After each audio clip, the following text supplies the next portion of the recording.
उम्मीद है कि आज सब लोग खैरियत से होंगे और पढ़ाई कर रहे होंगे। The paper that we are starting today is your O level paper. This is May June 2024 and paper 2 variant 1। ठीक है जी। ओके भाई, डायरेक्टली स्टार्ट करते हैं। बाकी फर्स्ट पेपर जब हमने किया था तो पेपर इंस्ट्रक्शंस हमने कर लिए थे, तो आज डायरेक्ट क्वेश्चन सॉल्विंग स्टार्ट करते हैं। तो question number 1 says choose the following substances to answer the questions. Each substance can be used once, more than once, or not at all. State which substance is a catalyst in the Haber process. तो Haber process में जो आप catalyst use करते हैं that is iron. So you have to write the complete name that is given in the list. ठीक है, आप formula नहीं लिखेंगे इसमें। Has a giant covalent structure. Giant covalent structure हमने बेटा 3 टाइप्स के पढ़े हैं। डायमंड पढ़ा है, diamond is a giant covalent structure. Graphite is a giant covalent structure and silica, which is silicon 4 oxide, is also a giant covalent structure.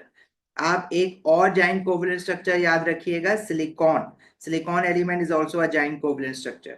इन सारे compounds में से लिस्ट में हमें दिया हुआ है silicon 4 oxide, so our answer would be silicon 4 oxide.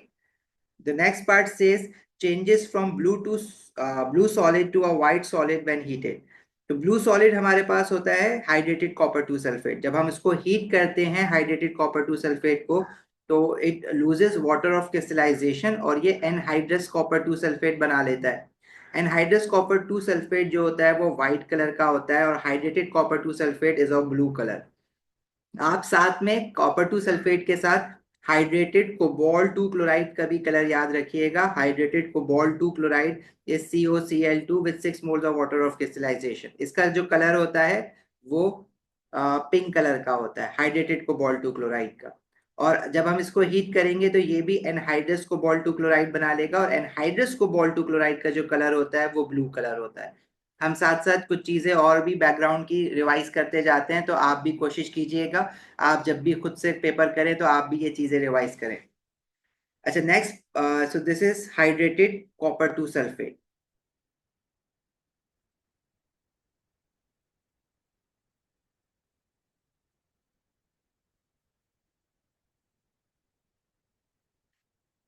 अच्छा जी, आप लोग कौन कौन से पेपर्स खुद से करेंगे? आज मैं आप लोगों को कुछ एयर्स बताऊंगा, वो आपने होमवर्क में करने हैं। उनका जो रिकॉर्डेड लेक्चर है वो मैं अपलोड कर दूंगा। अच्छा, बाकी रिकॉर्डेड लेक्चर्स के जो एक्सेस होंगे वो आपको फिर हसीब जो है वो प्रोवाइड कर देंगे आज। Removes taste and odours during the treatment of domestic water supply. तो ये हमने केमिस्ट्री ऑफ द इन्वायरमेंट में पढ़ा है। Carbon is used to remove bad taste and odour from water. This is carbon. Carbon भी लिस्ट में given है, सबसे पहला वाला सब्सटेंस जो है। ये कलर्स हमने केमिस्ट्री ऑफ द इन्वायरमेंट में याद करें, इसके वाले हाइड्रेटेड सॉल्ट्स के। Has the empirical formula CH2O। अब ये ऑर्गेनिक कंपाउंड है। अब जितने भी ऑर्गेनिक कंपाउंड्स ऊपर गिवन है उसमें से ग्लूकोज का फॉर्मूला आपने याद रखना है, विच इज C6H12O6। तो ये केमिस्ट्री ऑफ द इन्वायरमेंट में है ये चैप्टर। अगर किसी ने नहीं पढ़ा है केमिस्ट्री ऑफ द इन्वायरमेंट तो ये जब पढ़ोगे तो आपको याद हो जाएगा। अच्छा, इसका अगर मैं फॉर एग्जाम्पल एम्पेरिकल फॉर्मूला निकालता हूँ तो इसको 3 से डिवाइड करेंगे तो ये आ जाएगा CH2O। तो दिस इज ग्लूकोज। आप इसका फॉर्मूला नहीं लिखेंगे, आप इसका नाम लिखेंगे जो लिस्ट में ऊपर गिवन है। Chlorine tablets are used to kill bacteria in the water, not to remove odour and bad taste. Chlorine जो है वो it is used to kill bacteria in water. अब देखो बेटा, एयरली पास पेपर्स करने का तरीका यही होता है कि जो चीज आपको कंफ्यूज कर रही है आप अपने नोट्स खोल के कंफर्म करते रहें, साथ साथ आपको याद हो जाएगा। मिथेनॉल का अगर आप इंपेरिकल फॉर्मूला निकालेंगे तो इस लिस्ट में आपको मिथेनॉल गिवन है और मिथेनोइक एसिड भी गिवन है। तो मिथेनॉल का मॉलिक्यूलर फॉर्मूला होता है CH3OH। तो इसका इंपेरिकल फॉर्मूला आप जब निकालेंगे तो इसमें C हाइड्रोजन 4 और O, ये इंपेरिकल फॉर्मूला आएगा। जो कि हमसे जो इंपेरिकल फॉर्मूला पूछा हुआ है वो CH2O पूछा हुआ है, तो ये मिथेनॉल का मैच नहीं करेगा। इनफैक्ट जब आप मिथेनोइक एसिड का निकालेंगे तो मिथेनोइक एसिड का फॉर्मूला होता है HCOOH। तो इसका जो एम्पेरिकल फॉर्मूला निकलेगा इसका वो भी हमारे जो गिवन है CH2O इसके साथ मैच नहीं करेगा। ये निकाल निकाल के आप देख लें। नेक्स्ट क्वेश्चन पे चलते हैं। Question number 2 says calcium carbide reacts with water to form a flammable gas ethyne. Now ethyne हमने नहीं पढ़ा हुआ है, ये हमारे लिए एक न्यू कंपाउंड है जो कि टाइम टू टाइम क्वेश्चंस में आता रहता है। एंड साथ में calcium hydroxide. Construct the symbol equation. Last time हमारे पास बात हुई थी, symbol equation is your normal chemical equation. Whenever asked to make a chemical equation or a symbol equation, you have to by default make a balanced chemical equation. Balanced chemical equation बनाने के लिए वो आपसे अलग से नहीं कहा जाएगा, आपको by default balanced chemical equation बनानी होती है। नाउ इसमें आपको ना ये रिएक्शन आपने नहीं पढ़ा हुआ है, इसलिए आपने इस रिएक्शन में उन्होंने रिएक्टेंट्स भी बता दिए, प्रोडक्ट्स भी बता दिया। हमारे पास एक रिएक्टेंट है कैल्शियम कार्बाइड, जिसका फॉर्मूला दिया हुआ है CaC2 reacts with water to form a flammable gas ethyne. Water left hand side पे आएगा, राइट हैंड साइड पे जो गैस दी हुई है इथाइन, उसका फॉर्मूला गिवन है, और साथ में गिवन है formula calcium hydroxide as the other product.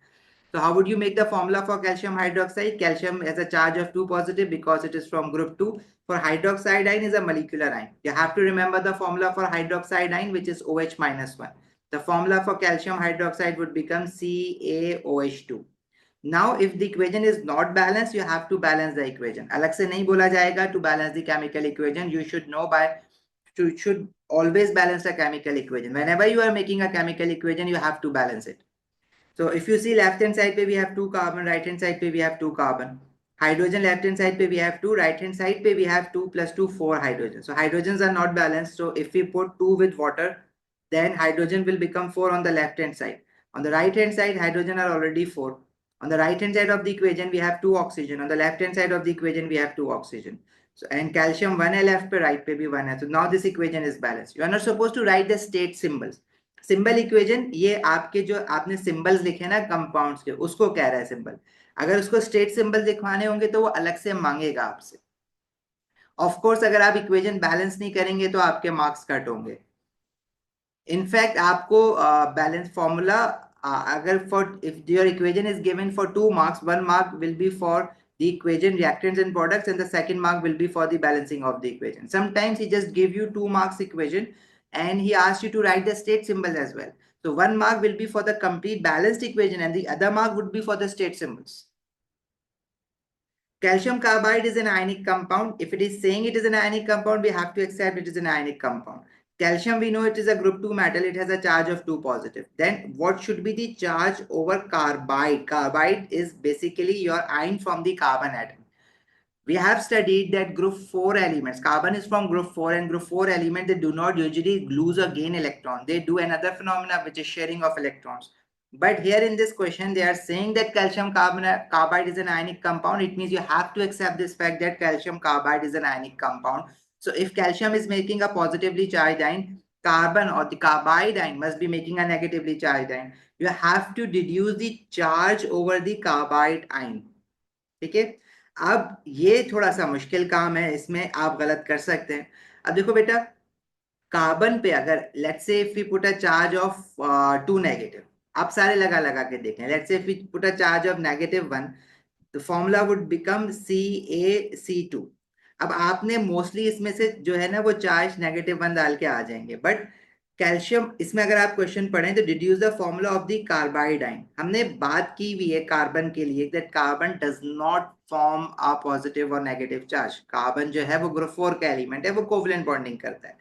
So this means this must be some molecular ion of carbon. जैसे अगर आपने नॉन मेटल्स में सल्फर, आपको पता है 2 नेगेटिव चार्ज बनाता है, लेकिन सल्फेट भी तो 2 नेगेटिव चार्ज बना रहा होता है, this is a molecular ion. ठीक है, क्लोराइड भी -1 चार्ज बनाता है, तो it means this carbide has to be a molecular ion. और अगर आपने इसका मोलिकुलर आयन बनाना है तो इसमें अगर आप फॉर्मूला देखें तो फॉर्मूला है CaC2, मतलब इसमें कार्बन के 2 एटम्स हैं आपस में बॉन्डेड टुगेदर, और उस पे ओवरऑल चार्ज हम ऐसा क्या लगाएं कि फॉर्मूला जो है वो CaC2 बने, तो इस पे ओवरऑल चार्ज 2 नेगेटिव आएगा। अगर आप इसका सिंपलेस्ट फॉर्मूला, अगर आप इसका फॉर्मूला बनाएंगे तो you have to divide these 2 charges by 2 and you will get calcium S+1 and C2S-1, फिर जाके ये फॉर्मूला बनेगा CaC2। इट मींस कार्बन जो है, कार्बाइड आयन जो है वो एक मोलिकुलर आयन है और जिसपे ओवरऑल चार्ज है 2 नेगेटिव का।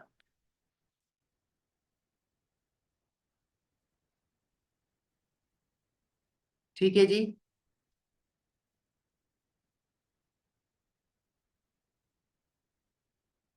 मैं एक्सप्लेन कर देता हूं दोबारा। देखो भाई, ये जो क्वेश्चन है इसमें कहा हुआ है calcium carbide is an ionic compound. अब प्रॉब्लम यह है कि कार्बन जो है वो नेगेटिव या पॉजिटिव आयन नहीं बनाता, ग्रुप 4 का एलिमेंट है। तो इससे मुझे ये आइडिया हो गया कि जो कार्बन है it must be making a molecular ion, somehow two carbon atoms are bonded together and there must be a overall charge over this molecule. और वो ओवरऑल चार्ज में ऐसा क्या लगाऊं इस कार C2 मॉलिक्यूल पे कि जो फॉर्मूला बने वो CaC2 बने। फॉर्मूला CaC2 उसी केस में बन सकता है जब इन दोनों के चार्जेस जो है वो सिंप्लीफाई होके एक पॉजिटिव वन बन जाए और एक नेगेटिव वन बन जाए। जब मैं कार्बाइड पे 2 नेगेटिव चार्ज लगाऊंगा तो जब मैं इसको सिंपलेस्ट फॉर्म में लेकर आऊंगा तो दोनों को 2 से डिवाइड करेंगे।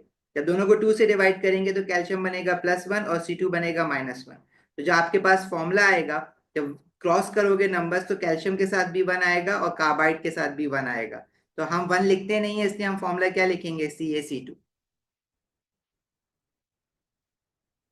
हाँ, ऑब्वियसली आपका जो इसमें सबसे बड़ा कंफ्यूजन आएगा, आप सिंपल ये कहेंगे कि अगर हम कार्बाइड आयन को जो है वो C2 नेगेटिव ले लें। अच्छा, अगर आप कार्बाइड आयन को C-1 लोगे तो किस बेसिस पे बेटा कार्बन का चार्ज आप -1 लगा रहे हैं, आप पहले मुझे ये बताएं। क्या कार्बन जो है वो ग्रुप 7 का एलिमेंट है जो उस पर आपने नेगेटिव चार्ज लगाया? अगर आप -1 लिखेंगे इस पे तो ऑब्वियसली आपका आयनिक कंपाउंड का फॉर्मूला बन जाएगा। But how would you justify putting a -1 charge on the carbon atom? Let's say if your carbon atom somehow it is making an ion, so should it be making a -1 ion? It should be making a 4 negative ion or 4 positive ion, right? Because it is from group 4. If you are taking only one single carbon atom, it cannot form a -1 charge. वो तो group 7 के elements बनाते हैं। इसीलिए मैं सिर्फ एक carbon नहीं ले रहा हूँ, क्योंकि मुझे पता है अगर मैं एक कार्बन लूंगा तो carbon atom has a 4 valence electron, so it must B either losing 4 electrons to form a +4 charge or gaining 4 electrons to form a 4 negative charge. -1 तो नहीं आ सकता ना। It means there must be something else happening with the carbon. Carbon must be making a molecule first और उसके बाद वो पूरा जो मॉलिक्यूल है उस पर -1 या -2 चार्ज आ रहा है। अब मैंने C2 लिया, अब C2, अब मैं C3 इसलिए नहीं ले सकता क्योंकि मुझे जो फॉर्मूला बनाना है उसमें C2 है, इसलिए मैंने C2 लिया। अब उसमें मैं चार्ज की वैल्यू ऐसी क्या रखूं कि कार्बन पे 2 नेगेटिव, जब फॉर्मूला बने तो CaC2 बने, तो वो मेरे पास एक ही ऑप्शन है कि मैं उस पर 2 नेगेटिव रखूं। समझ आई अब बात?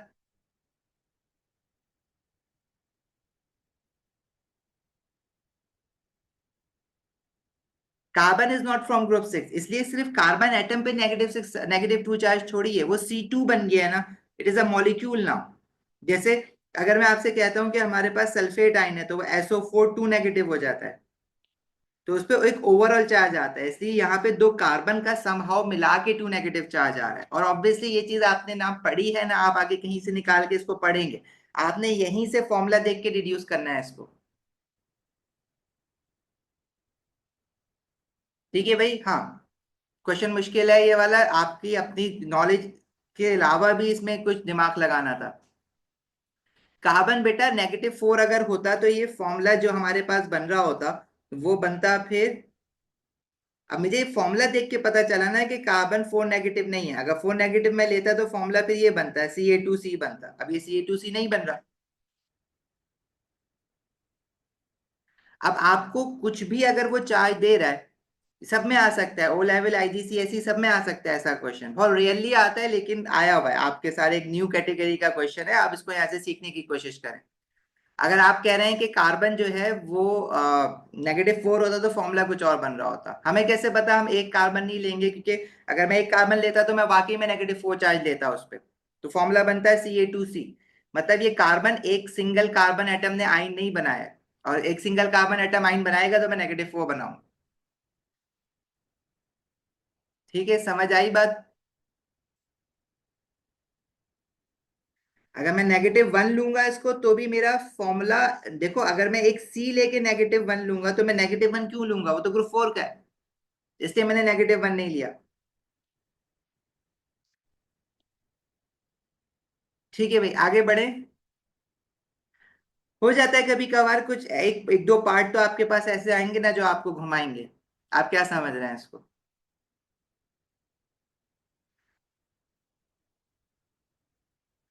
चलो भाई, part C is saying figure 2.1 shows the displaced formula of ethyne ethyne is an unsaturated hydrocarbon. Now what is an unsaturated hydrocarbon? जो हमने पढ़ा है वो तो हमने एल्कीन्स का पढ़ा है, carbon carbon double bond. Saturated hydrocarbons are those hydrocarbon which have carbon carbon single bond, right. हमने तो एल्काइन फैमिली पढ़ी ही नहीं है ना, हमारे सिलेबस का पार्ट नहीं है।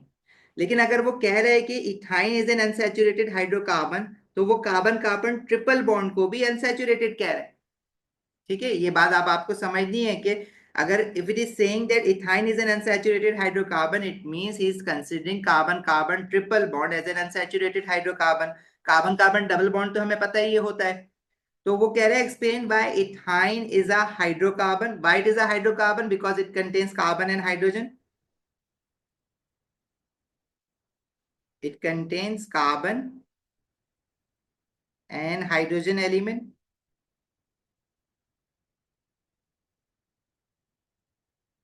Next is suggest why ethyne is unsaturated. So we can just write only one option because it has carbon-carbon triple covalent bond. Or you can also write it does not have a carbon-carbon single bond.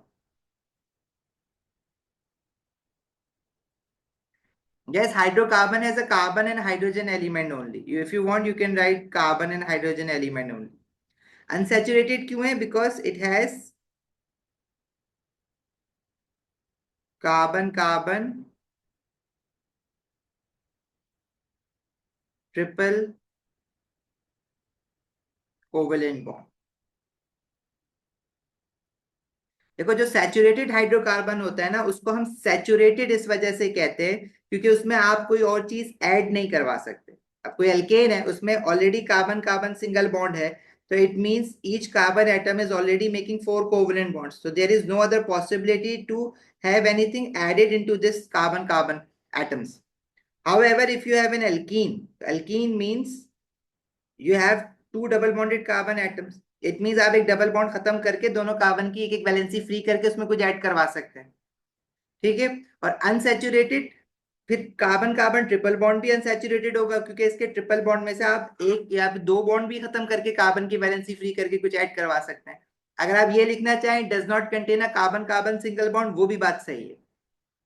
You can also write this answer as it does not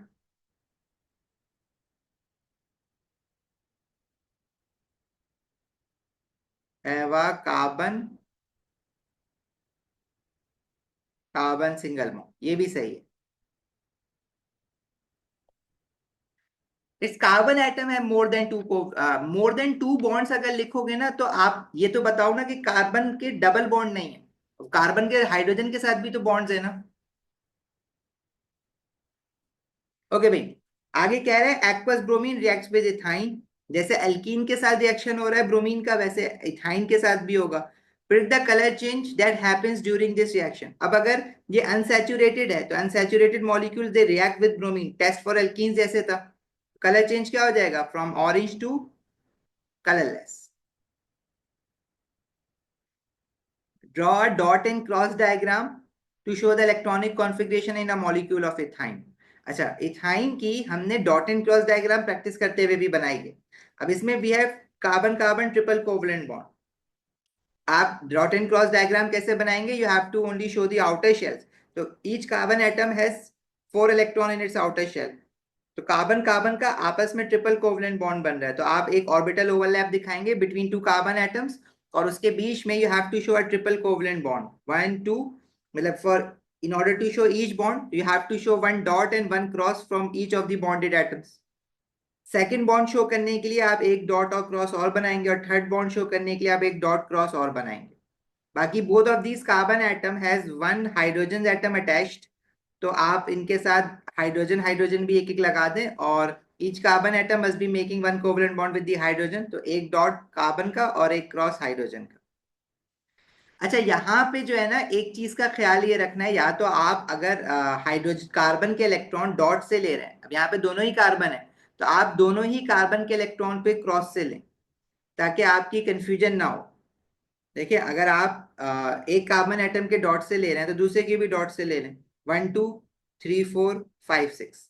और hydrogen के आपने cross से ले लिए क्योंकि आपके पास दो different elements हैं और दोनों कार्बन जो है वो आपस में बॉन्ड बना रहे हैं, तो आपने दोनों ही कार्बन के अगर डॉट से ले लोगे तो भी चल जाएगा।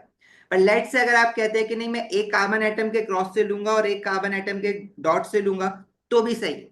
फिर आप हाइड्रोजन के जो है वो या तो डॉट से ले लें या क्रॉस से ले लें, आपका काम हो जाएगा, कोई मसला नहीं है उसमें। ब्रोमीन का कलर बेटा ऑरेंज होता है, ऑरेंज। एक्वस ब्रोमीन जो है वो ऑरेंज कलर की होती है, जब वो रिएक्ट कर जाएगी इथाइन के साथ तो फिर वो कलरलेस हो जाएगी। देखो अगर आप इसकी बॉन्डिंग इस तरह से बना रहे हैं, मैं आपको ये कह रहा हूं कि अगर आपने कार्बन के इलेक्ट्रॉन, अब अगर आपने दोनों कार्बन के इलेक्ट्रॉन डॉट से ले लिए हैं, तो देखो आप इसकी बॉन्डिंग ना इस तरह से दो तरीकों से बना सकते हो। लेट्स से अगर आप कह रहे हो both of this carbon atoms electrons are shown with a dot, तो for 3 bonds you have to make 6 electrons. और हाइड्रोजन के फिर आप क्रॉस से ले लें। लेट्स से अगर आप कह रहे हैं कि नहीं मैं एक कार्बन का डॉट दूंगा दूसरे कार्बन का क्रॉस दिखाऊंगा, तो वो भी सही है। तो फिर राइट वाले कार्बन का अगर आपने डॉट से बनाया हुआ है, तो हाइड्रोजन का वहां पे आप क्रॉस से बना दो। अब हाइड्रोजन का आपने क्रॉस लिया हुआ है तो आप जो है वो हाइड्रोजन का क्रॉस ही रखें, लेफ्ट वाले हाइड्रोजन का भी क्रॉस से बना है, और लेफ्ट वाले कार्बन का फिर आपको जो है वो क्रॉस लिया हुआ है तो आपने इसका फिर क्रॉस ही शो करना होगा, क्योंकि जो लेफ्ट वाला कार्बन है इसके इलेक्ट्रॉन अगर आप क्रॉस से शो कर रहे हैं, राइट वाले कार्बन के आप डॉट से शो कर रहे हैं, हाइड्रोजन का हम दोनों का क्रॉस क्रॉस से शो कर रहे हैं। अब ऐसे बना देंगे वो भी सही है, लेकिन अगर आप जैसे मैम ने ऊपर बनाई हुई है, अगर आप दोनों कार्बन के इलेक्ट्रॉन डॉट से शो करें, मैं प्रेफर करूंगा ये वाली पहली वाली, क्योंकि अगर आप दोनों कार्बन को भी डॉट से शो करें तो आपको भी कंफ्यूजन नहीं होगी कि राइट और लेफ्ट पे क्या करना है। पर हाइड्रोजन का आप क्रॉस से बनाए। नहीं, you can not write brown to colourless. Aqueous bromine का कलर ऑरेंज होता है, वो लिक्विड ब्रोमीन होती है जिसका कलर जो होता है वो ब्राउन होता है या डार्क ब्राउन होता है। Aqueous bromine is orange in colour, तो आप एक्वस ब्रोमीन का कलर याद रखें।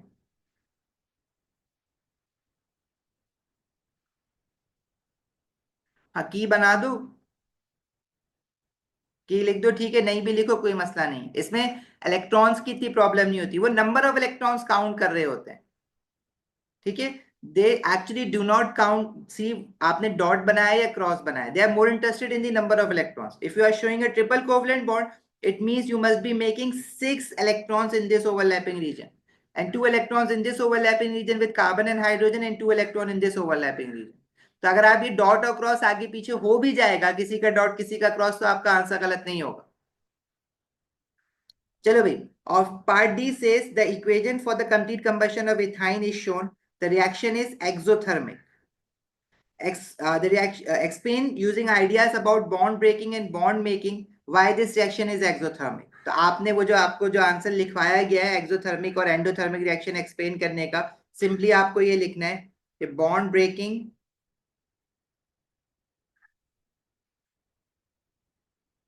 या आप बल्कि ऐसे लिखें इसको, heat energy is absorb during bond breaking,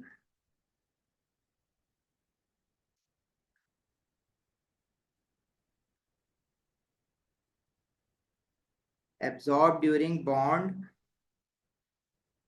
breaking and released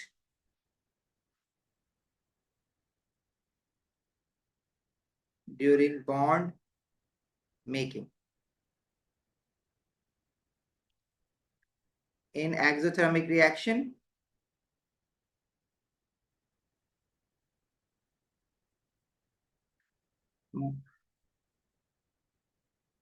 heat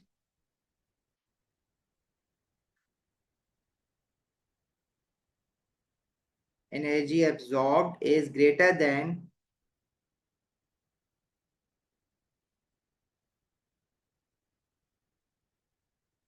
heat energy released। Mushtaba सही है आपका आंसर भी, आमना आपका भी मेरा गलत है, बाकी आप सबका सही है। एक्सोथर्मिक है ना, heat energy absorb is less than heat energy released. ठीक है, जो लोग ये कह रहे हैं कि heat energy release is greater as compare to heat energy absorb, वो भी सही है, ऑल्टरनेट वर्डिंग है।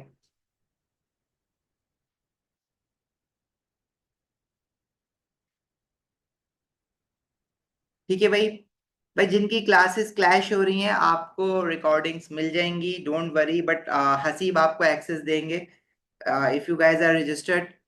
जो कैंपस जहां जहां से रजिस्टर्ड है तो वो आपको एक्सेस दे देंगे, don't worry. Yes Haroon, more energy will be released. Exo, किसी भी रिएक्शन में अगर रिएक्टेंट साइड पे बॉन्ड है और प्रोडक्ट साइड पे भी बॉन्ड्स हैं तो एब्जॉर्ब और रिलीज दोनों होगी, लेकिन एक्सो में रिलीज ज्यादा होगी, एब्जॉर्ब कम होगी, एंडो में उल्टा हो जाएगा। अच्छा भाई, next part says complete the reaction pathway diagram in figure 2.2 for complete combustion of ethyne। अब it is an exothermic reaction, तो जब आप एनर्जी प्रोफाइल डायग्राम बनाएंगे तो reactants will be at a high energy level and products will be at a low energy level. अब combustion of ethyne की जो equation है वो ऊपर गिवन है, you have 2 moles of ethyne reacting with 5 moles of oxygen. और जो energy profile diagram बनती है एक्सो की वो ऐसे बनती है, राइट?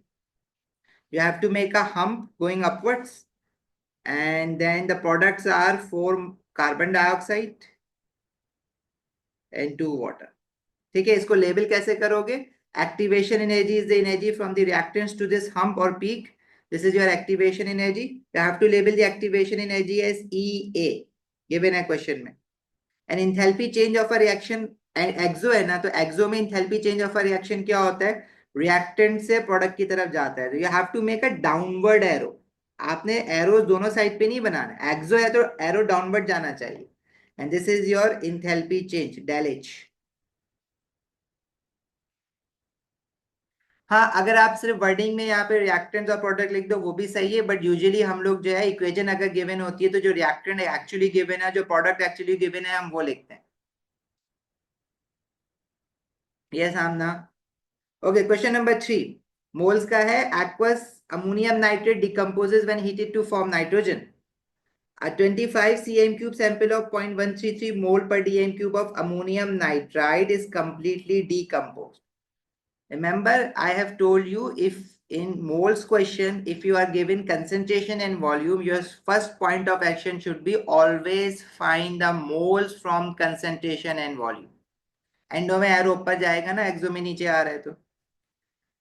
क्वेश्चन में कह रहा है you have to find the volume of nitrogen gas. If you see the equation, nitrogen gas is present at the product side, तो you have to find the volume of nitrogen. अब हम इस question को मोल to mole ratio से करेंगे, मतलब पहले आपने किस तरह से मोल्स पढ़ा है कि आपके पास रिएक्टेंट का या प्रोडक्ट का अगर कोई भी अमाउंट गिवन है तो आप उसको पहले मोल्स में कन्वर्ट कर दें।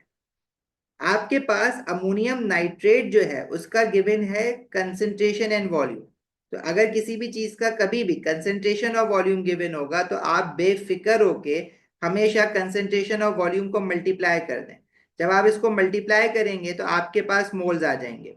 बट वॉल्यूम को अगर सीएम क्यूब में गिवन है तो आप उसको डिवाइडेड बाय 1000 करेंगे, क्योंकि आपका वॉल्यूम जो है कंसंट्रेशन में वो डीएम क्यूब में होता है, तो यूनिट यूनिफॉर्मिटी के लिए ये करना जरूरी है। तो इसके जो आपके मोल्स आएंगे वो आ रहे हैं 0.0033325 मोल। एक मार्क तो बेटा आपका यहाँ पे सिक्योर हो जाएगा अगर आप कंसंट्रेशन और वॉल्यूम को मल्टीप्लाई करके मोल्स निकाल दें।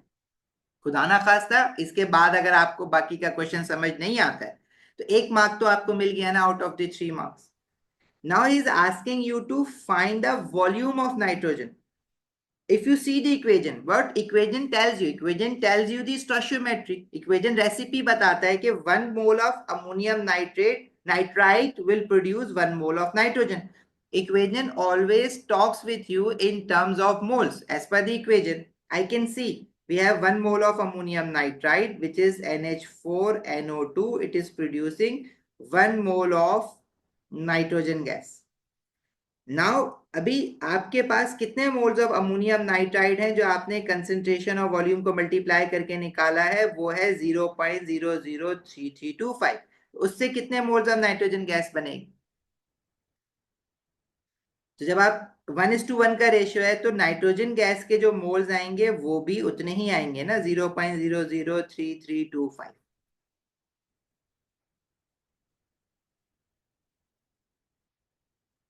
ठीक है भाई। अच्छा, अब आपको नाइट्रोजन गैस के फाइनली मोल्स नहीं निकालने, आपको उसका वॉल्यूम निकालना है। तो आप किसी भी चीज, किसी भी गैस के मोल्स को वॉल्यूम में कैसे कन्वर्ट करते हैं? Multiply by 24। उसका भी आपको एक फॉर्मूला बताया गया है। If you want to convert the moles of any gas, into volume, और volume of any gas into moles, तो V डिवाइडेड बाय 24। तो V आपके पास, अगर आप 24 से डिवाइड करेंगे तो V आपके पास dm क्यूब में आ जाएगा। मोल्स को 24 से मल्टीप्लाई कर दो, ये जो मोल्स आए गैस के 0.003325, इसको मल्टीप्लाई कर दो 24 से। कितना आ रहा है आंसर? आप लोगों का आंसर आ रहा है 0.0798। लेकिन क्वेश्चन में स्पेसिफिकली मेंशन है कि आपको टू सिग्निफिकेंट फिगर्स पे आंसर देना है। अगर आप टू सिग्निफिकेंट फिगर पे आंसर नहीं देंगे तो आपका आंसर गलत माना जाएगा। अब इसमें सिग्निफिकेंट फिगर हम कहाँ से स्टार्ट करते हैं? अगर लेफ्ट हैंड साइड पे सब कुछ जीरो से स्टार्ट हो रहा है तो जीरो को हम काउंट नहीं करते एज अ सिग्निफिकेंट फिगर। तो फर्स्ट सिग्निफिकेंट फिगर 7 है और फिर 9 है। अब 9 तक हमें वैल्यू लिखनी है, लेकिन 9 को अब मुझे राउंड ऑफ करके लिखना होगा क्योंकि उसके आगे 5 या 5 से बड़ा नंबर है विच इज 8। तो जब मैं 9 को राउंड ऑफ करूंगा तो वो 10 बन जाएगा, और जब वो 10 बनेगा तो फिर 7 पे जो है वो एक नंबर और बढ़ जाएगा, तो फाइनल वैल्यू आएगी 0.08 dm। तो अगर आप 0.079 लिख देते हैं तो आपको सिर्फ 2 मार्क्स मिलेंगे। अगर आप यहां तक पूरा सिग्निफिकेंट फिगर तक सही लिखते हैं तो आपको 3 मार्क्स मिलेंगे।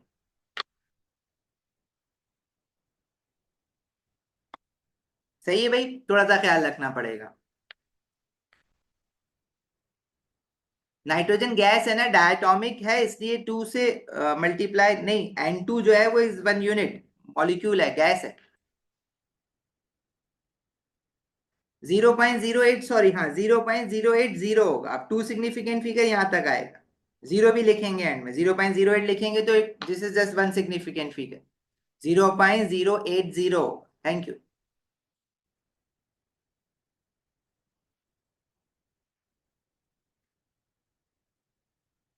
बेटा ईयरली पास पेपर की रिकॉर्डिंग आपको अलग से एक्सेस मिलेगा, जो आप जहां जहां से रजिस्टर्ड है ना, वहां वहां से आप लोगों को एक्सेस मिल जाएगा।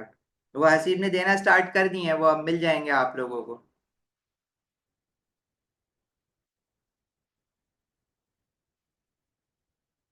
चले आगे। Thank you San.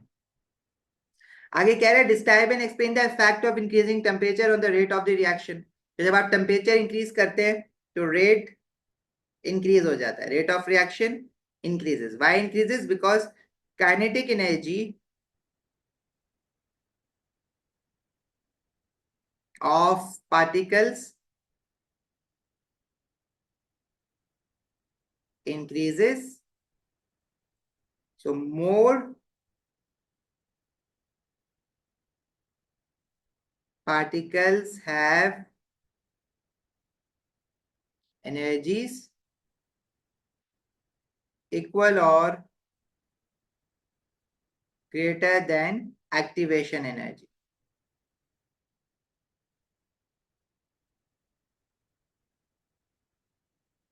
Hence frequency of collisions increases. अब इसको ना आप लाइन टू लाइन लिखेंगे, वरना ये आपका जो है वो आंसर आएगा नहीं पूरा।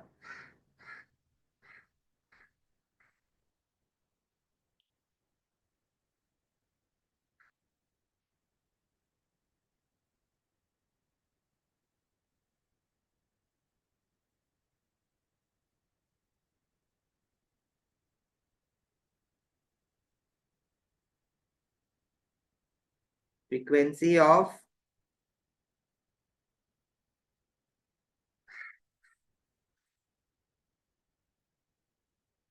Refractive collision increases. Successful collision भी कह सकते हो। बेटा एक्टिवेशन एनर्जी वाली बात लिखें, आप लिख दिया करें, आप रिस्क ना लें, आपको जो बताया पूरा लिखें। जैसे इसमें कह रहे हैं describe and explain the effect of decreasing the concentration of ammonium nitride. अब अमोनियम नाइट्राइड जो है वो आपका रिएक्टेंट है, रिएक्टेंट की कंसंट्रेशन डिक्रीज करने से रेट ऑफ रिएक्शन डिक्रीज हो जाएगा। Rate decreases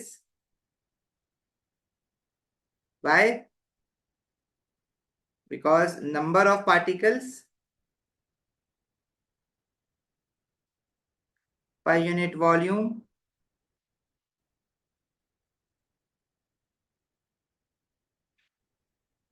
decreases, so frequency of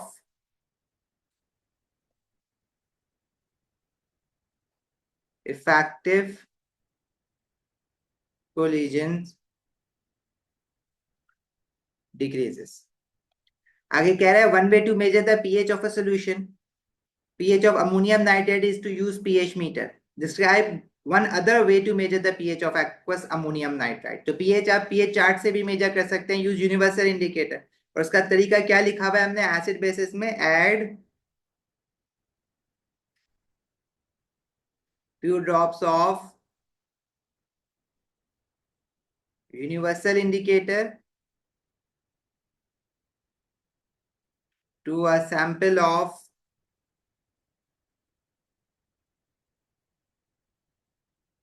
aqueous ammonium nitrate and compare, या फिर मैच भी लिख सकते हैं इसकी जगह पे, कंपेयर द कलर, कंपेयर की जगह वर्ड मैच भी यूज कर सकते हो, कलर ऑफ सॉल्यूशन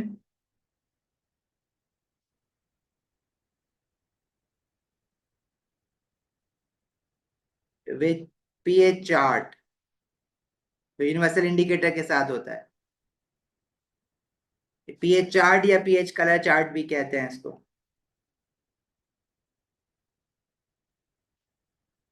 नहीं, methyl orange will just give you इधर राइट कलर इन एसिड और yellow colour in alkali, but universal indicator can give you different ranges of colour depending upon the different pH. ठीक है। नहीं बेटा सोहा, जो आप बात कर रहे हैं ना, वो आप बात कर रहे हैं factors affecting position of equilibrium. यहाँ पे वो रेट पूछ रहा है, ठीक है, रेट ऑफ अ रिएक्शन पूछ रहा है, और यही सबसे कॉमन कंफ्यूजन होती है हमारी, ये गलत करते हैं। वो रेट पूछ रहा है, factors affecting position of equilibrium की बात कर रहे हैं, तो मोर प्रोडक्ट वाली बात नहीं करेंगे यहाँ पे, क्योंकि ये रिवर्सिबल रिएक्शन नहीं है, इरिवर्सिबल रिएक्शन है। ठीक है, सॉरी मुजम्मिल, आपको बता रहा हूँ बेटा, पॉइंट्स में लिख सकते हैं, बिल्कुल बिल्कुल लिख सकते हैं। अगर आपके पास इतना स्पेस, अगर मैं पॉइंट्स में लिखूंगा ना, तो पूरी पूरी लाइन खाली जा रही होगी ऊपर की पहली दो, इसलिए वो स्पेस कम पड़ जाएगा मेरे पास, ये मैंने पॉइंट्स में नहीं लिखा। Potassium iodide is an ionic compound composed of a lattice of potassium ions and iodide ions. Okay, explain why potassium iodide has a high melting point. Why ionic compound has high melting point? Answer लिखा हुआ है आपने notes में. Because ionic compound is a giant ionic lattice.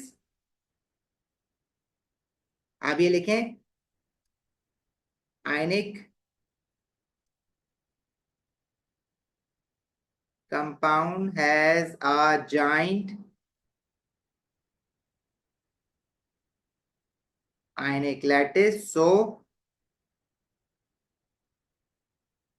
huge amount of energy is required to break many strong forces of attraction.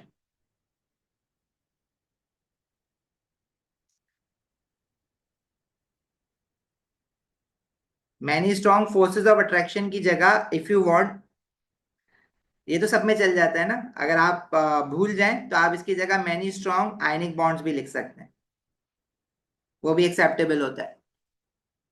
Electrostatic लिख दोगे तो भाई बहुत ही अच्छी बात है, अगर आपको याद है इलेक्ट्रोस्टैटिक फोर्सेज ऑफ अट्रैक्शन होती हैं बिटवीन अपोजिटली चार्ज आयंस, ये भी सही है।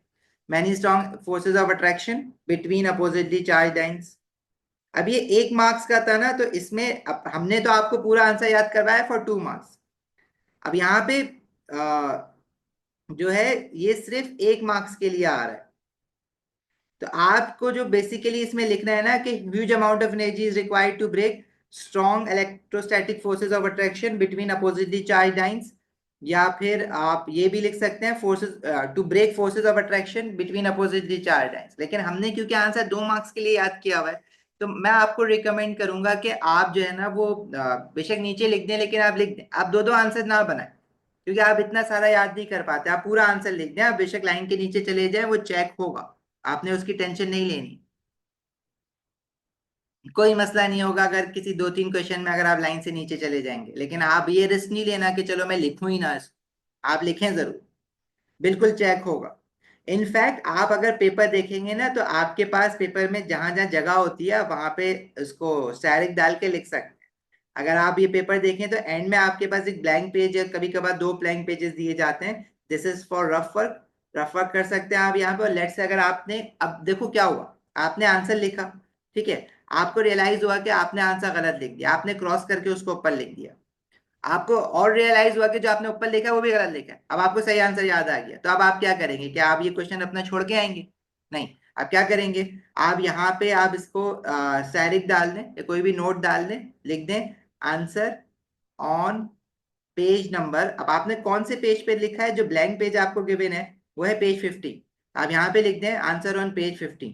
ठीक है, दैट्स इट। अब यहाँ से आप क्वेश्चन नंबर और पार्ट नंबर देखें, यहाँ पे लिखें क्वेश्चन नंबर 9 पार्ट ए और यहाँ पे आंसर लिख दें। आपका जरूर चेक होगा, ऐसा कैम्ब्रिज अलाउ करता है। ठीक है, ये अब सारे क्वेश्चंस में तो नहीं होगा ना, किसी एक दो तीन क्वेश्चंस में हो गया आपके पास। आपने छोड़ के नहीं आना है बेटा कुछ भी। रफ वर्क आप पेंसिल से करें, पेन से करें, आपने अगर यहाँ पे रफ वर्क कर दिया है ना, तो कोई मसला नहीं है। अगर आपने उस रफ वर्क पे एक क्रॉस लगा दिया, एक लाइन लगा दी, तो वो चेक नहीं होगा। ठीक है, आप कहीं भी कर लें रफ वर्क, अगर आपको पेन से करना है आप पेन से कर लें, लेकिन क्रॉस कर दीजिएगा उसको। Describe how potassium atoms and iodine molecules react to form potassium ions and iodide ion. अब ये बड़ा ही फ्रीक्वेंट क्वेश्चन है। आपको पता है पोटेशियम +1 आइन है, आयोडाइड -1 आइन है। अब आयोडीन मॉलिक्यूल जो होता है, it has 2 iodine atoms, each iodine atom gain 1 electron. तो आप इसमें क्या लिखेंगे? जब आप इसकी इक्वेशन बनाते हैं तो आपको पता है कि potassium reacts with iodine to form potassium iodide. तो जब आप इसको बैलेंस करेंगे तो आपको राइट हैंड साइड पे 2 मोल्स ऑफ पोटेशियम आयोडाइड और लेफ्ट हैंड साइड पे 2 पोटेशियम लेने पड़ते हैं। तो आप लिखेंगे 2 potassium atoms loses 1 electron each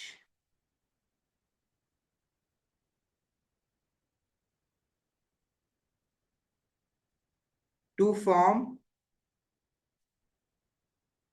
2 potassium +1 ion, and 1 iodine molecule gains 2 electrons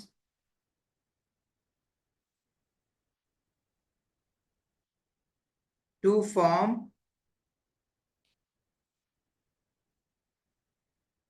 2 iodide ions। ये बात आपको लिखनी नहीं, इक्वेशन नहीं लिखनी है आपको। इक्वेशन तो मैंने आपको समझाने के लिए लिखी है, इक्वेशन लिखने की जरूरत नहीं। लेकिन इक्वेशन पता होगा तो आपको पता होगा ना कि 2 potassium atom must be reacting with 1 iodine molecule. हाँ, आयशा कर सकते हैं। अगर लेट से आपके पास कोई आंसर गलत हो गया है यहाँ पे और आपके पास नीचे जगह बची, लेट से पार्ट डी का आंसर गलत हो गया है, तो आप इसको यहाँ लिख दें पार्ट डी का आंसर, एरो बना दो, लिख दो, एरो बना दो। बेटा ये सारी चीजों की परेशानी नहीं रखो। बस जहां पे लिखा हुआ है ना do not write in this space, तो वहां पे नहीं लिखना। आपने कुछ पेपर्स देखे होंगे, यहाँ पे राइट हैंड साइड पे वो बनाते हैं do not write in the examiners margin और do not write in this place. अगर वो चाहता है कि आप यहाँ भी कुछ ना लिखें, तो वो लिखता ना कि do not right anything in the blank space. आप लिख सकते हैं, लेकिन वो हर क्वेश्चन में नहीं हो रहा होगा। तो आप लिखना ना छोड़ें। अगर आपको लग रहा है कि भाई मुझे कुछ एक्स्ट्रा लिखना है, लिख दो, ब्लैंक पेज पे लिख दो। और एक और बात मजे की बताऊं, अगर आप चाहें ना, बार कोड्स पे भी नहीं लिखना है ऑफकोर्स। अगर आप एक्स्ट्रा शीट मांगना चाहें इन पेपर्स में तो आप मांग सकते हैं। यूजुअली इन्विजिलेटर्स जो है ना, उनको भी शायद इस बात का आइडिया नहीं होता कि एक्स्ट्रा शीट्स होती हैं और you can demand a extra sheet. ठीक है, अगर कुछ इन केस, वैसे बहुत रेयर होगा कि किसी ने एक्स्ट्रा शीट की जरूरत पड़ गई, कि किसी ने इतना पेपर खराब कर दिया कि ना उसके पास कोई ब्लैंक स्पेस बचा है लिखने के लिए, ना कोई ब्लैंक पेज बचा है, तो फिर आप एक्स्ट्रा शीट डिमांड कर सकते हैं। पार्ट बी में बेटा he was just asking you how potassium atoms and iodine molecule react to form potassium ions. So potassium and iodine they both react to form an ionic compound potassium iodide. ठीक है, तो अब इसमें क्या होगा कि potassium will must be losing electrons and iodine must be gaining electrons. अब iodine I2 molecule है, आयोडीन का एक एटम ग्रुप 7 का है, तो आयोडीन एक इलेक्ट्रॉन गेन करता है, तो दो iodine in iodine molecule will gain 2 electrons in total, and potassium atom loses only 1 electron because it is a group 1 metal. So there must be two potassium atom ना, each must be losing one electron, तो तभी हमें total जो है वो दो electrons मिलेंगे जो एक आयोडीन मॉलिक्यूल गेन करके 2 मोल ऑफ आयोडाइड बनाएगा। ठीक है जी। Part C is saying predict the products at each electrode during the electrolysis of concentrated aqueous potassium iodide. देखो भाई, इलेक्ट्रोलिसिस में आपके पास ये जो अभी तक कंफ्यूजन चल रहा है ना, क्लोराइड और हाइड्रोक्साइड अगर आयन आपके पास है तो एनोड पे क्या डिस्चार्ज होगा, तो उसके लिए आपको ये देखना पड़ेगा कि आपके पास अगर इलेक्ट्रोलाइट के साथ डाइल्यूट लिखा है तो हाइड्रोक्साइड आयन निकलेगा, अगर कंसंट्रेटेड लिखा है तो क्लोराइड आयन निकलेगा। बट अगर आयोडाइड और हाइड्रोक्साइड है या ब्रोमाइड या हाइड्रोक्साइड है तो इसमें आपके पास कंफ्यूजन आती है, क्योंकि इसमें कभी कभार वो डाइल्यूट लिख के नहीं दे रहा। देखो, अगर वो डाइल्यूट लिख देता है तो ये तो हमें पता है कि in case of dilute hydroxide ion निकलेगा। बट लेट से अगर वो कंसेंट्रेटेड लिख रहे हैं तो ब्रोमाइड या आयोडाइड निकलेगा। लेकिन अगर वो कुछ भी नहीं लिख रहा ना, ब्रोमाइड और आयोडाइड के साथ सिर्फ एक्वस लिख रहा है, तो भी आप ब्रोमाइड और आयोडाइड ही निकालें। ठीक है।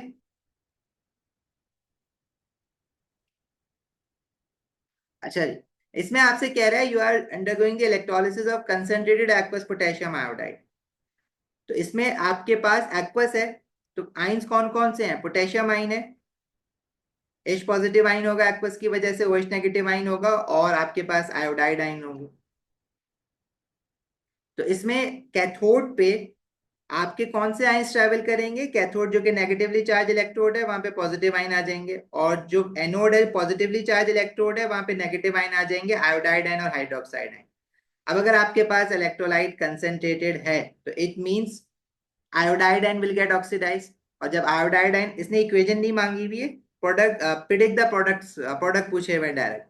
तो आयोडाइड आयन जब ऑक्सीडाइज्ड होगा, मैं इक्वेशन इसलिए बना रहा हूँ रिकॉल करने के लिए, तो आयोडाइड आयन जब ऑक्सीडाइज होगा तो it will produce I atom. Iodine does not stays alone, iodine stays in the form of I two. तो यहाँ पे आप 2 मोल ऑफ आयोडाइड आयन लिखेंगे and you will write 2 moles of electron. ठीक है, ये इक्वेशन बनेगी, लेकिन ये इक्वेशन नहीं मांगी भी, आपसे प्रोडक्ट मांगा हुआ था तो वो आयोडीन बनेगा I2। ये लिखना है आपको आंसर। और कैथोड पे आप रिएक्टिविटी सीरीज देखेंगे, हाइड्रोजन आइन है below in the reactivity series than potassium ion, तो hydrogen ion will get reduced to form hydrogen gas. ठीक है, और इसकी इक्वेशन आप ये बनाते हैं, और इसमें जो प्रोडक्ट बनेगा वो हाइड्रोजन गैस बनेगी। तो आप यहाँ पे ये आंसर लिखें। ठीक है, फाइनल आंसर आपको सिर्फ ये लिखने थे। आगे कह रहे हैं aqueous potassium iodide reacts with acidified potassium magnate. Potassium magnate is your oxidizing agent, and potassium iodide को आपने एज अ रिड्यूसिंग एजेंट पढ़ा है। अब oxidizing agent and reducing agent will react together, of course. Iodide ions will get oxidized, क्योंकि ये reducing agent है तो iodide and oxidize होकर I2 बना लेगा इसमें। State the color change that happens during the reaction. देखिए भाई, जो पोटेशियम आयोडाइड होता है वो इनिशियली कलरलेस होता है। Potassium iodide is colourless. इसमें जब आप पोटेशियम मैग्नेट डालेंगे तो पोटेशियम मैग्नेट जो होता है वो पर्पल कलर का होता है। और जब ये दोनों रिएक्ट हो जाएंगे, क्योंकि एक ऑक्सीडाइजिंग एजेंट है और एक रिड्यूसिंग एजेंट है, तो ऑफ कोर्स आपस में रिएक्ट होंगे। जब दोनों आपस में रिएक्ट होंगे तो दोनों के कलर चेंज होंगे। अब दोनों के जो कलर चेंज होंगे उसमें केमेनोफोर जो है वो पर्पल से कलरलेस हो जाएगा, और पोटेशियम आयोडाइड का कलर चेंज क्या होता है? Colourless to brown. केमेनोफोर का कलर चेंज होगा वो फ्रॉम पर्पल टू कलरलेस, और जो पोटेशियम आयोडाइड है उसका कलर चेंज होगा फ्रॉम कलरलेस टू ब्राउन। तो भाई देखें, दोनों को जब मिक्स करोगे तो पोटेशियम आयोडाइड का पहले कलर कलरलेस था, KMnO4 का पर्पल था, तो ओवरऑल कलर आपको क्या दिख रहा होगा? Purple colour. और जब फाइनल प्रोडक्ट्स बनेंगे तो उसमें आयोडीन बनती है पोटेशियम आयोडाइड से, तो उसका कलर ब्राउन है, और KMnO4 कलरलेस हो गया, तो अभी आपको फाइनल कलर क्या दिखेगा? Colourless plus brown is brown ना। तो ओवरऑल कलर चेंज आपको क्या नजर आएगा? पहले कलर था पर्पल KMnO4 की वजह से, फिर कलर हो गया ब्राउन आयोडीन की वजह से, जो पोटेशियम आयोडाइड के आयोडाइड आइंस के ऑक्सीडाइज होने की वजह से बना। तो colour change will be from purple to brown. देखो कलर्स, आपको मैंने एक फाइल अपलोड की है एटीपी की गाइड के नाम से। एटीपी गाइड में मैंने कलर्स अटैच कर दिए हैं। आपकी एसिड बेसिस एंड सॉल्ट्स की जो फाइल अपलोडेड है उसमें भी कलर्स अटैच किए हुए हैं, जरा वो आप खोल के पढ़ें और वो आपको याद करने पड़ेंगे। इतने ज्यादा कलर्स हैं भी नहीं, मैं अभी आपको रिवाइज करवाऊंगा आगे जो हमारी क्लासेस होंगी या फिर आपकी जो वर्कशॉप वाली क्लासेस है उसमें आपने सारे कलर्स जो है वो रिकॉल आप बहुत इजीली कर सकते हैं। मैं आपको एक साथ लिस्ट करके मैंने दे दिए हैं आपको, आप या तो बैठ के उसको याद कर लें या आप आपस में डिस्कस कर लें। इतने ज्यादा कलर्स हैं भी नहीं भाई। Oxidizing agent potassium magnet purple to colourless, बाकी टेस्ट फॉर आइंस के कुछ कलर्स हैं, बाकी हैलोजेंस के कुछ कलर्स हैं। आप पर्पल टू ब्राउन ही लिखोगे, अब ये सारी चीजें थोड़ी लिखोगे भाई। देखो ये सारी चीजें जो मैंने लिखी हैं यहाँ पे, ये तो मैंने आपको रिकॉल करवाने के लिए लिखी है ना, तो हम तो कॉन्सेप्चुअल रिवीजन कर रहे हैं ना ईयरली पेपर्स के साथ। आपका जो है पर्पल टू ब्राउन लिखना है, उसके 2 मार्क्स मिलेंगे आपको। ठीक है, चलो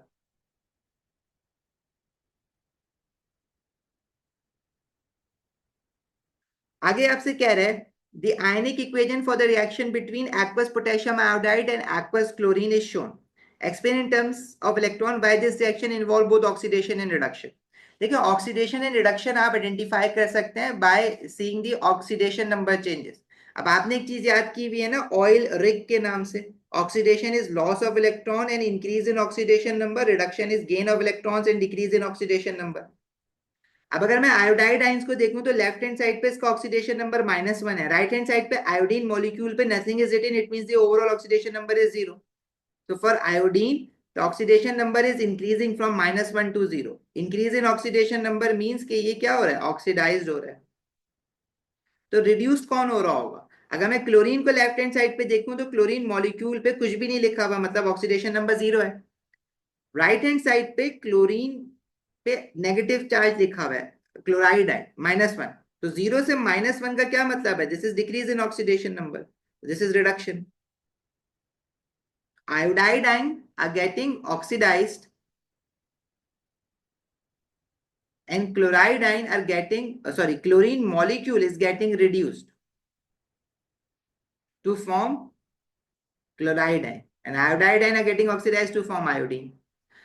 लेकिन जब आप एक्सप्लेन करेंगे ना इस बात को, तो आप ना in terms of oxidation number नहीं लिखेंगे। आप आइडेंटिफाई कैसे कर रहे हैं? You identifying it from the change in oxidation number. आप कहते हैं कि iodide ion oxidation number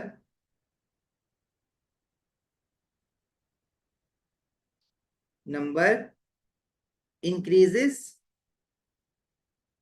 from -1 to 0 and chlorine का जो ऑक्सीडेशन नंबर है ना, इट एक्चुअली डिक्रीजेस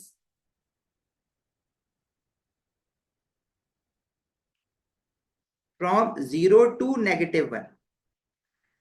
ये देख के आपने आइडेंटिफाई किया कि आयोडाइड आयन जो है वो ऑक्सीडाइज्ड हो रहा है और क्लोरीन मॉलिक्यूल जो है वो रिड्यूस्ड हो रहा है। लेकिन बेटा आप आंसर में ना ये नहीं लिखोगे, आप आंसर में लिखोगे in terms of lose and gain of electron. अब ऐसा क्यों है? ऐसा ग्रेड 11 में बस है।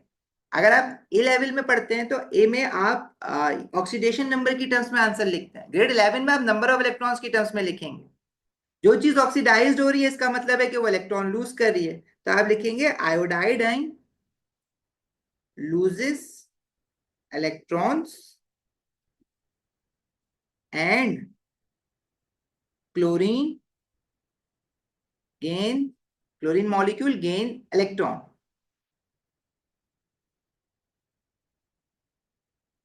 सही, तो it involve both oxidation and reduction. आप चाहे तो यूं लिख दे आयोडाइड आइन loses electron, so oxidized and chlorine gain electrons so reduced। अब अगर आप कह रहे हैं कि मैं क्या ये वाली बात लिखूं ही ना, तो आप लिख सकते हैं। अगर आप ये वाली बात ना लिखें तो क्या आपको मार्क्स मिल जाएंगे? देखो मार्क्स मिल जाते हैं, लेकिन आपके पास जो पब्लिश मार्किंग की होती है उसमें सिर्फ ये वाली बात लिखी हुई होती है नीचे, तो आप लोग परेशान होते हैं कि हमें इसको लिखने के मार्क्स मिलेंगे या नहीं मिलेंगे। तो आप डायरेक्टली लॉस और गेन ऑफ इलेक्ट्रॉन्स की टर्म्स में बात क्या करें, मैं आपको यही कहता हूँ। आप परेशान ना हो, आपके पास जो आपकी मार्किंग की कह रही है आप इस टर्म में लिखें। ठीक है, याद रहेगी ये बात। आप oxidation reduction identify oxidation number से ही करेंगे, लेकिन आप लिखेंगे इन टर्म्स ऑफ इलेक्ट्रॉन्स।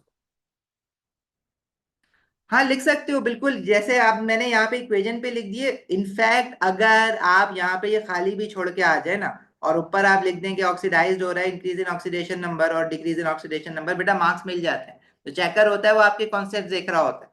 लेकिन आपको मैं आप इतना परेशान हो जाते हैं, तो इसलिए मैंने आपको बता दिया कि आप इन टर्म्स ऑफ लूज और गेन ऑफ इलेक्ट्रॉन लिखें, ताकि आपका आंसर जब आप खुद से कर रहे हो तो मार्किंग की के साथ मैच हो रहे हो। चलो भाई, question number 5 says when a sample of zinc sulfate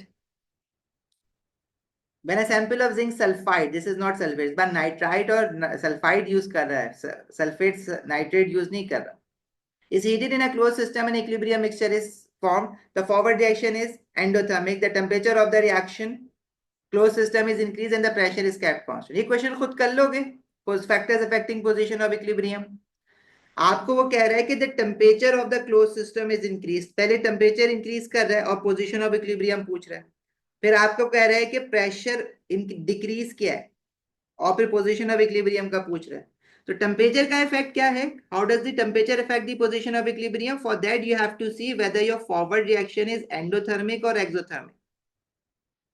if your forward reaction is endothermic, it means increasing the temperature will shift the position of equilibrium toward right hand side। मैंने आपको सिर्फ एक बात याद करवाई भी है कि आप सिर्फ ये वाली चीज याद कर लें। तो डिक्रीजिंग द टेम्परेचर के लिए ऑपोजिट हो जाएगा, position of equilibrium will move to left hand side.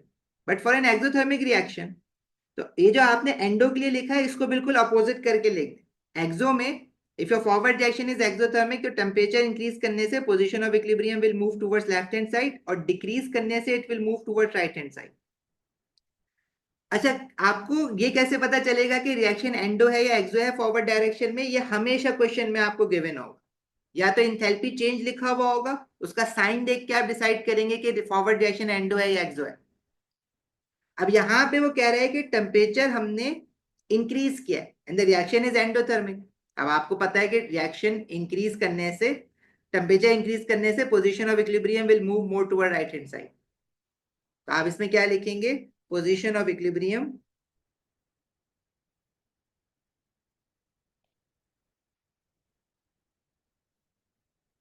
Move more towards right hand side. ठीक है, एंड इसको एक्सप्लेन कैसे करोगे?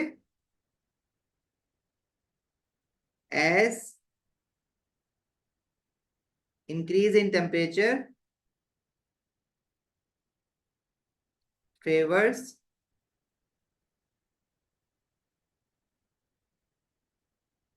एंडोथर्मिक रिएक्शन, या फिर आप ऐसे भी लिख सकते हैं an increase in temperature pushes the equilibrium, बल्कि ऐसे ही याद कर लो ताकि सब में यूनिफॉर्मिटी रहे। As increase in temperature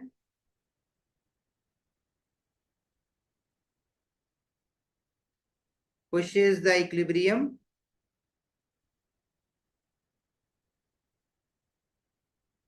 towards endothermic side. Right side is your endothermic side. अगर आप डिक्रीज करेंगे तो लेफ्ट हैंड साइड पे आ जाएगा। तो उसमें आप क्या लिखेंगे? As decreasing the temperature will push the equilibrium towards exothermic side.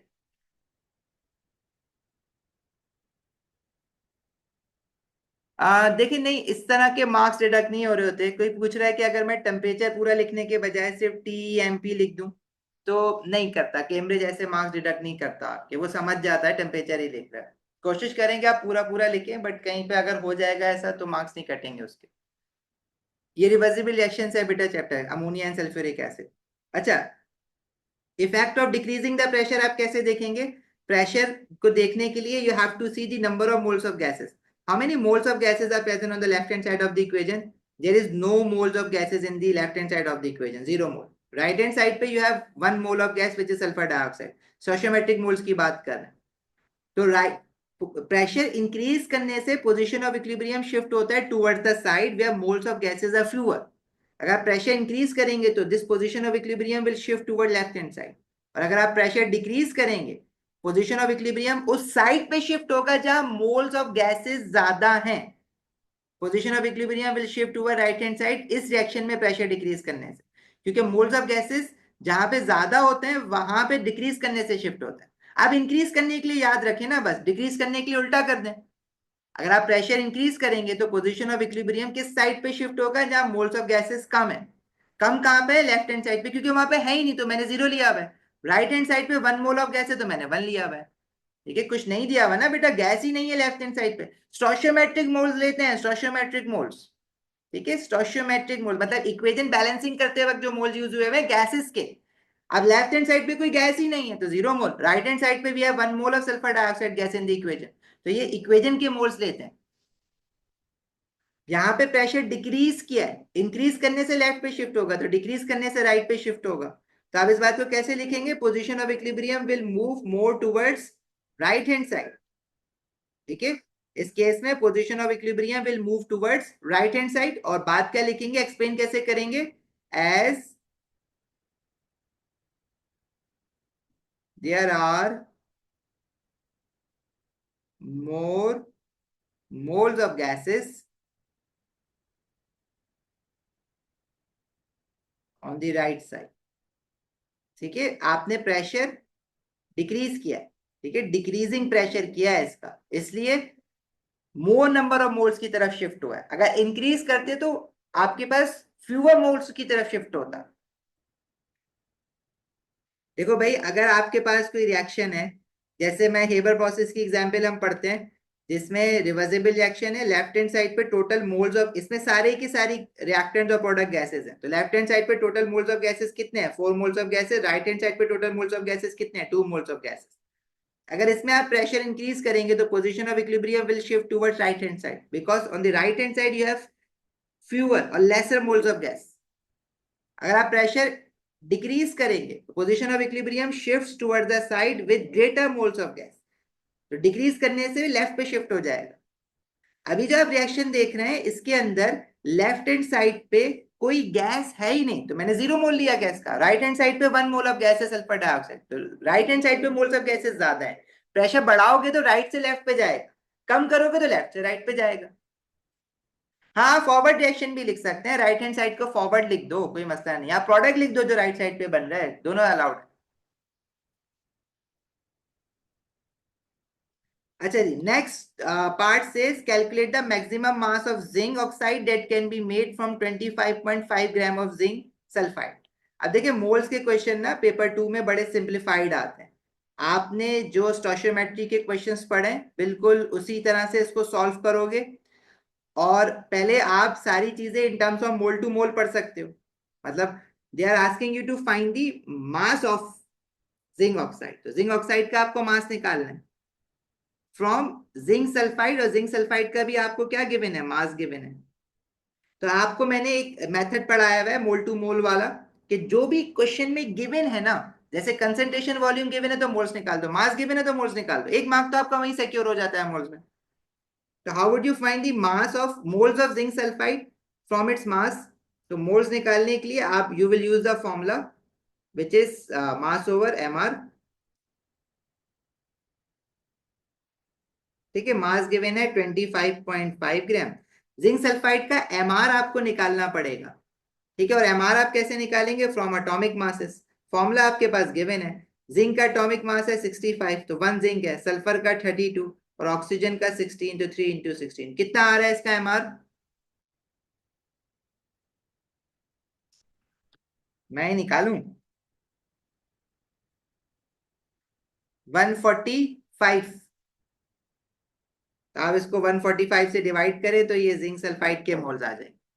Moles कितने आ रहे हैं, 0.1759। ओके, अब देखिए इक्वेशन में स्टोशियोमेट्रिक मोल जिंक सल्फाइड के 1 है, आपको क्या बनाना है, जिंक ऑक्साइड, उसके भी मोल 1 है, तो फ्रॉम 1 मोल। अब ये करके दिखाने की जरूरत नहीं है, लेकिन ये मैं आपके अंडरस्टैंडिंग के बता रहा हूँ, 1:1 का रेशियो है ना, तो जिंक सल्फाइड के जितने भी मोल्स होंगे जिंक ऑक्साइड के भी उतने ही मोल्स बनेंगे। अगर जिंक सल्फाइड के 0.1759 मोल्स आ रहे हैं तो जिंक ऑक्साइड के भी इतने ही बनेंगे ना, 1:1 का रेशियो है। तो आपके पास जिंक ऑक्साइड के मोल्स आ गए, लेकिन आपको उसका क्या निकालना है, मास निकालना है। तो आप जिंक ऑक्साइड के मोल्स को मास में कैसे कन्वर्ट करेंगे? Again you will use the formula mass over MR. Zinc oxide के मोल्स है 0.1759, मास आपको निकालना है, एमआर इसका आप निकाल लें जिंक ऑक्साइड का। आपको प्रोडक्ट टेबल में एटॉमिक मास ऑफ जिंक मिल जाएगा, ऑक्सीजन का एटॉमिक मास है 16। कितना एमआर आ रहा है इसका?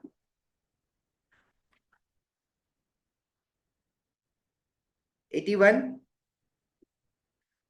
Okay, thank you.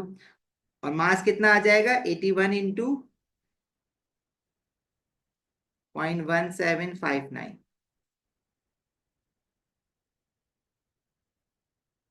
14.2, एग्जैक्ट 14.2, 14.24,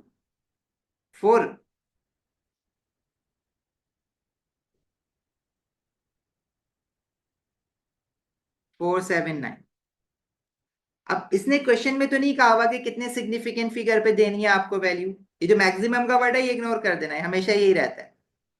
तो अब आपकी मर्जी है, if you want to write. अब अगर आप डाटा क्वेश्चन देखें तो क्वेश्चन में जिंक सल्फाइड का मास अप टू 1 डेसिमल प्लेस दिया हुआ है या 3 सिग्निफिकेंट फिगर दिया हुआ है, तो आप भी अप टू 1 डेसिमल प्लेस दे दें इसका। जो क्वेश्चन में डाटा है उसके साथ मैच करके देते हैं। वैसे इसके मार्क्स पिनलाइज नहीं होंगे अगर आप मोर देन 1 डेसिमल प्लेस दे दें या लेस देन 1 डेसिमल प्लेस दे दें।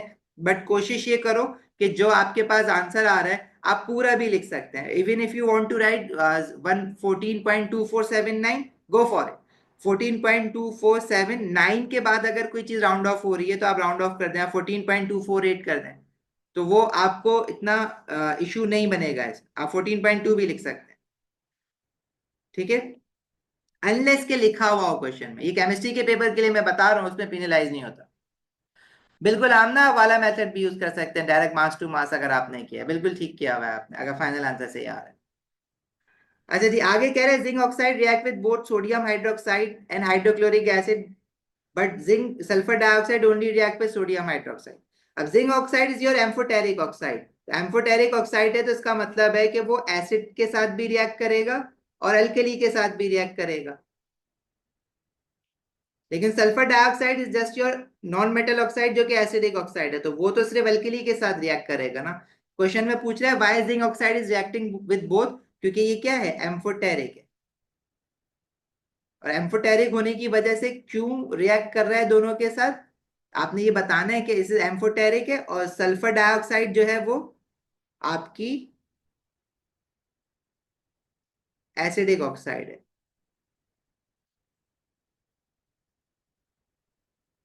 आगे कह रहा है zinc sulphide reacts with dilute nitric acid to give sulphur dioxide gas. Again ये क्वेश्चन रिएक्शन इक्वेशन आपने पढ़ी नहीं है, लेकिन इसमें आपको बना सकते हैं। सॉल्ट और एल्कली की रिएक्शन इक्वेशन है। जिंक सल्फाइड का फॉर्मूला आपको ऊपर गिवन था, ठीक है, आप फॉर्मूला बना भी सकते हैं। सल्फाइड आयन का चार्ज होता है 2 नेगेटिव, अदरवाइज जिंक सल्फाइड का फॉर्मूला तो आप बार बार देख रहे हैं, ZnSO3। आपसे कहा जा रहा है कि रिएक्ट कर रहा है नाइट्रिक एसिड के साथ, लेकिन जो प्रोडक्ट बन रहा है ना उसमें सल्फर डाइऑक्साइड गैस बन रही है। अब सल्फर डाइऑक्साइड का आपने फॉर्मूला याद किया हुआ SO2, साथ में कह रहा है जिंक सॉल्ट बन रहा है। अब जिंक सॉल्ट क्या बन सकता है भाई? अब जिंक ऑलरेडी एक नेगेटिव आयन के साथ है, जिंक सल्फाइड भी तो एक सॉल्ट है, लेकिन अगर वो कोई और रिएक्शन हो रहा है तो जिंक इसके हटके किसी और के साथ लगेगा ना। तो कोई दूसरे नेगेटिव आयन कौन सा है? वो नाइट्रेट आयन है। जिंक का चार्ज आपको पता है 2 पॉजिटिव है। जो ट्रांजिशन मेटल ऐसे होते हैं जिनका चार्ज फिक्स रहता है, जिंक एंड सिल्वर।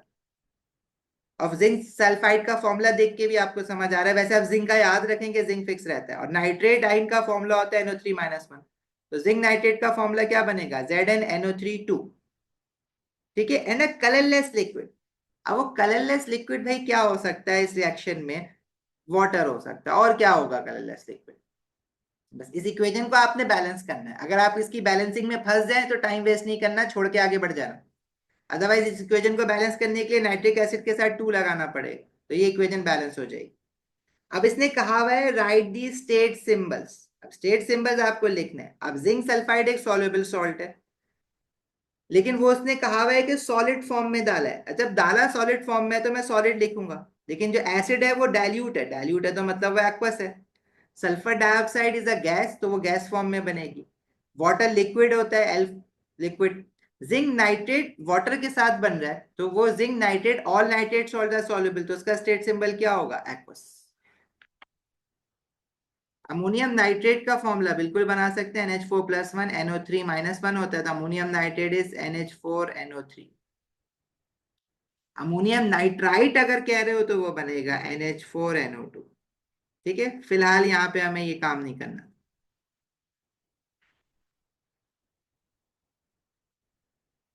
ठीक है भाई। अच्छा, मूविंग ऑन।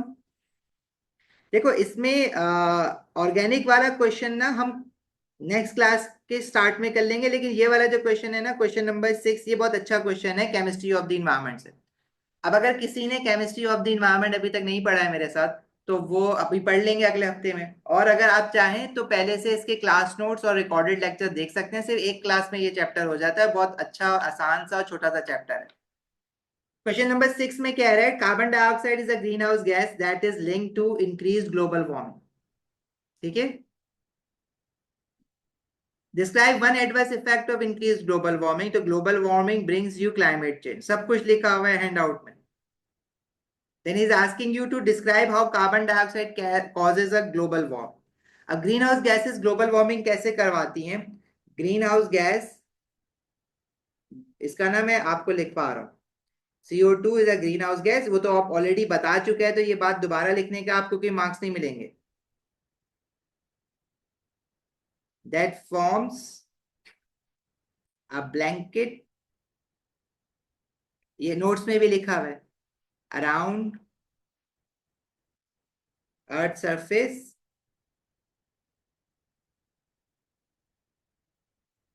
दिस ट्रैप्स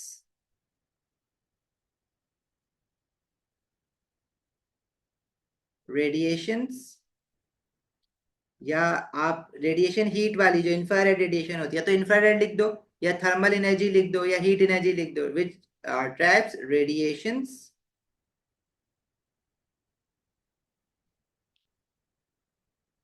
या आप इसको हीट एनर्जी लिख दें भाई, which traps heat energy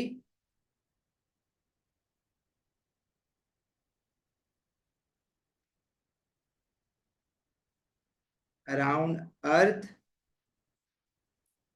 as. क्यों ट्रैप करता है? क्योंकि वो रिफ्लेक्ट कर देता है रेडिएशंस को। बाकी हारून ये लिख सकते हो वेवलेंथ वाली बात, तो बहुत अच्छी बात है, लेकिन इतने स्पेस नहीं है तुम्हारे पास, जो फिजिक्स वाली बात आप पूरी लिख नहीं पाएंगे यहाँ पे। As reflects the infrared radiation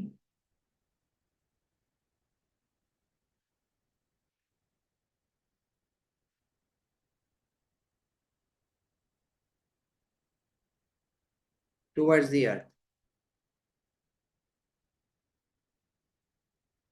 hence reduces loss of heat energy into space।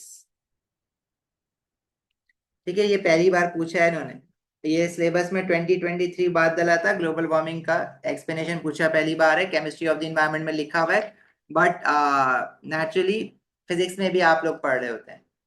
Radiations, radiations बेटा जो इंफ्रारेड रेडिएशंस होती है ना आपके पास, वो जो सन से आती हैं, पहले वो अर्थ में एब्जॉर्ब होती हैं, जब अर्थ हॉट हो जाता है तो वो इंफ्रारेड रेडिएशंस एमिट करता है। आप इंफ्रारेड ना लिखें, आप सिर्फ रेडिएशंस लिख दें, आपका एक्सेप्ट हो जाएगा, केमिस्ट्री में एक्सेप्ट हो जाएगा। Right the word equation for photosynthesis, again chemistry of the environment में याद रखना है, वर्ड इक्वेशन लिखनी है, not a symbol equation, word equation.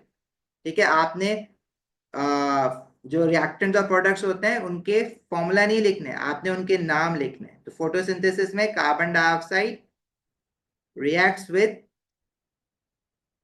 Water to form glucose and oxygen.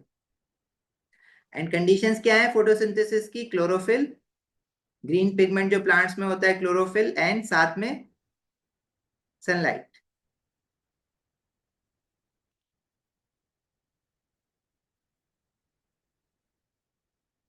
No no, word equation बेटा स्पेसिफिकली मेंशन है word, आप CO2 नहीं लिखेंगे।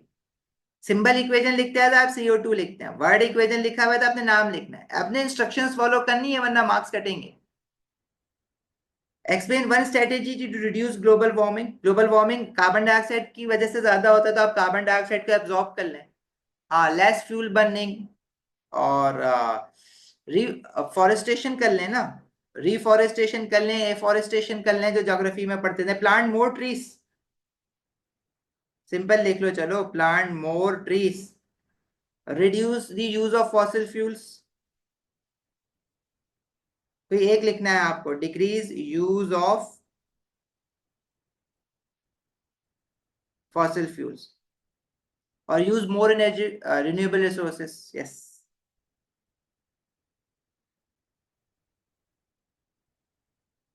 अच्छा जी, आप क्वेश्चन नंबर 7 जो है, catalytic converter does not help to reduce carbon dioxide. वो कार्बन मोनोऑक्साइड और नाइट्रोजनस ऑक्साइड्स को रिमूव करता है, कार्बन डाइऑक्साइड तो और बना के निकालता है वो। कैटेलिटिक कन्वर्टर ग्लोबल वार्मिंग नहीं कंट्रोल कर सकता। Hydrogen oxygen fuel cell use कर लें। यस। अच्छा, क्वेश्चन नंबर 7 आप जरा होमवर्क में करेंगे, क्वेश्चन नंबर 8 भी आप होमवर्क में करें, क्वेश्चन नंबर 8 और क्वेश्चन नंबर 9। ठीक है, मैं जब आपकी कल वाली क्लास स्टार्ट होगी एलई पेपर की, IGCSE के पेपर की, तो पहले हम क्वेश्चन 8 और 9 करेंगे और फिर आईजी का पेपर करेंगे, क्योंकि आईजी का पेपर बना हुआ 15 मिनट्स का होता है ना, तो वो जल्दी हो जाता है। रिकॉर्डिंग बेटा हसीब से पूछो, हसीब देगा, या एडमिन से पूछो, उनके पास एक्सेस है सारे। बाकी क्वेश्चंस बहुत इजी हैं इसमें, आप जरा ट्राई करें इसको, और स्पेशली ऑर्गेनिक का, कल मैं ऑर्गेनिक का तो डिस्कस करूंगा खुद। चलो अभी जा सकते हैं फिर आप लोग।